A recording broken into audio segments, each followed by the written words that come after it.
Yeah, it was very important for us today to get our first win. I don't think we've been playing bad football, but we just haven't. We've been leaking some easy goals, and even today I thought it was a soft goal that we conceded to let them back into the game. But overall, I think we were mostly in control of the game. We pressed them well. We forced them to be a little more direct.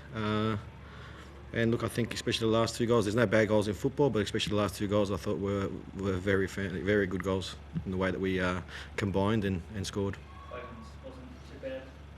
Oh yeah, well, I'll give Clayton some credit as well. It was a good free kick. That's something that we work on at training. That's chiefly set pieces, the way that we set up, and look, he struck it well, and it's gone in well. Does he have ones like that in training? Not all the time, but most times.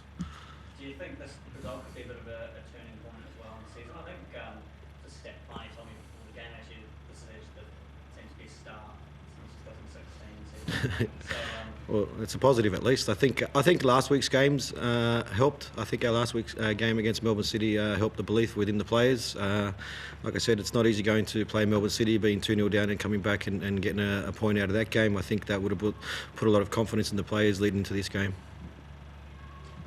5 changes again today off the back of the changes you made for Melbourne City. Is that something we can expect to see more often, or is it more likely you'll settle on the team and maybe just make smaller tweaks? I think the biggest thing for us was at the time we still had Bally out and Yarn got sent off, so we had to adapt with the players that we had for the first few rounds after the Adelaide game. And also try to reward the players that did well last week against Melbourne City. So we started with Oscar and Costa and BK.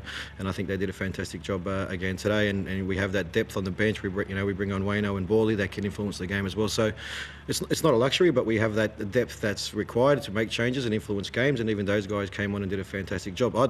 I'd love to settle on a squad and have some consistency week in, week out. But look, I have the opportunity where we have some players that we can change it up at times depending on the opponent.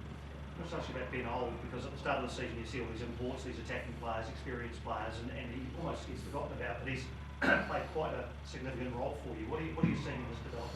Yeah, Oldie's been fantastic. He understands his role quite well. He's getting stronger. If you notice, Oldie gets fouled a lot because he's in the right areas. And look, for me, I thought Oldie did a great job against Melbourne City, and that's why I started him again today. So I think I'm pretty fair with my players. When they do well, I continue with them. And look, Oldie will grow. He's still a young player. He's still getting better at what he does, but I think the more opportunity he gets, the better he will be. And you 1-0 up and then it's 1-0, then you go 2-1 ahead. Any temptation at all to sit at that point? Because to go for number 3 and 4, what is the messaging going out at that point? No, I thought we were quite comfortable, even though we conceded a goal from a throw-in. I think a dead ball situation is a moment that we lost focus where we conceded that goal, because a dead ball situation is generally where players switch off. We allowed the ball to be thrown in. Look, once we went 2-1, I thought we were still comfortable at that stage, and we continued the same way. So, we made maybe a change after that, but look, there was no reason to change what we were doing.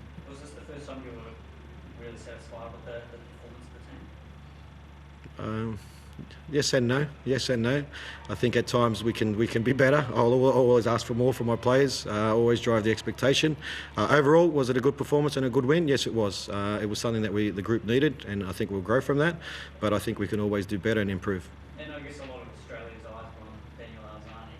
You kept Callum Elliott at right back. So how do you think he went tonight? I thought Cal did a fantastic job against Daniel. There's going to be times where he's not always going to be able to stop the opponent. I think there was maybe one time in the first half, and other than that, I thought Cal did a fantastic job defensively against him. And how's Josh Wall after? I think he was a little bit dizzy after when he came off, so we'll get the doctor and that to check him to make sure he's okay.